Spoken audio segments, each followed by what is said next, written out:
tal vez no estaría vivo ahora. El hecho de que estés aquí trabajando tan bien como trabajas me da, como se dice, un motivo para estar vivo. Porque creo que las personas mueren a veces cuando ya no quieren vivir. Pero ahora te tengo un pequeño obsequio. Es el objeto favorito que tengo sobre la tierra. Y ahora te lo doy a ti. Y va a ser como un ángel que se encuentra detrás de ti. Si alguna vez te hieren y sientes que vas a caer, este ángel te susurrará en el oído. Te dirá: ¡de pie, hijo de perra!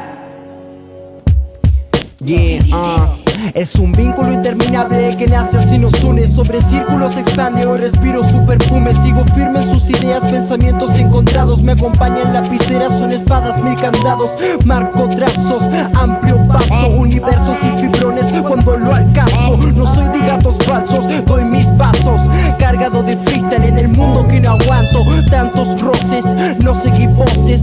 Mi camino oscuro, el lado que no conoces. Otro ninja no alineado, micro ritmo, mis opciones. No me olvido del pasado porque arrastro 100 razones. Paso de los años, el más rico se hace pobre. Mi consejo es que no robes, prefería vender cobre. Y si lo hice, sí, también me equivoqué. No porque quise, no, ya no me juzgue usted. Contra la pared aplastaron mis derechos. El amor me hizo infiel, salta el corazón del pecho. Graffiti es lo que veo, me muevo fuera del ego. Yo hago un tema nuevo y clones se caen al suelo.